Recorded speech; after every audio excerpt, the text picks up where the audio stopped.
சத்தமில்லாத அன்னாளின் ஜெபம் என்ற தலைப்பின் கீழாக இன்றைக்கு நாம் தியானிக்கப் போகின்றோம். வேதாகமத்தில் மலடியாய் இருந்து பிள்ளை பெற்றவர்கள் அநேகர் இருக்கிறார்கள். அதிலே அன்னாள் குறிப்பிடப்பட்டுள்ள மிக முக்கியமான பெண்ணாக இருக்கிறாள். இந்த அன்னாள் ஆலயத்திற்கு சென்று ஜெபம் செய்வதை பார்க்க முடிகின்றது. என்ன ஜெபம் செய்தார், பிற்பாடு எப்படி ஜெபம் செய்தார் என்பதை நாம் பார்க்க போகின்றோம். முதலாவது என்ன ஜெபம் செய்தார் என்பதை நாம் பார்க்கலாம். 1 சாமுவேல் 1 அதிகாரம் 10 மற்றும் 11 வாக்கியங்கள். அன்னாள் போய் மனம் கசந்து மிகவும் அழுது கர்த்தரை நோக்கி விண்ணப்பம் பண்ணி, உமது அடியாளுக்கு ஒரு ஆண் பிள்ளையை கொடுத்தால் அவன் உயிரோடிருக்கும் சகல நாளும் நான் அவனை கர்த்தருக்கு ஒப்பு கொடுப்பேன் என்று ஒரு பொருத்தனை பண்ணினாள். இந்த வசனத்திலிருந்து அன்னாள் ஒரு ஆண் பிள்ளை வேண்டும் என்று ஜெபித்ததை பார்க்க முடிகின்றது.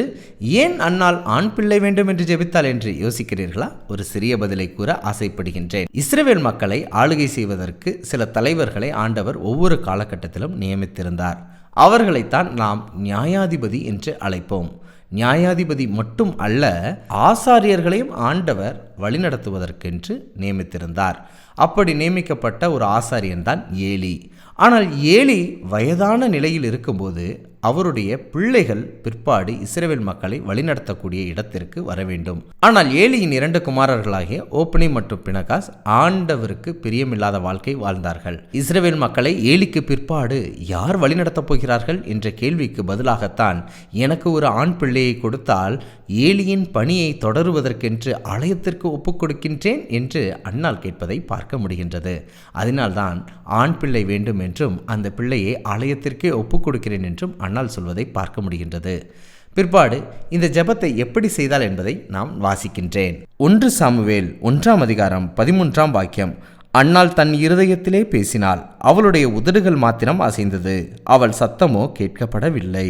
இந்த வாக்கியத்திலிருந்து அன்னாளுடைய ஜெபம் இதயத்திலிருந்து ஏறெடுக்கப்பட்டது என்பதையும், உதடுகள் மட்டும் அசைந்தது, சத்தமே இல்லை என்பதை பார்க்க முடிகின்றது. சில நேரங்களில் நம்முடைய ஜெபங்கள் சத்தமிட்டு ஏறெடுக்கப்படாத ஜெபங்களாக இருக்கலாம்.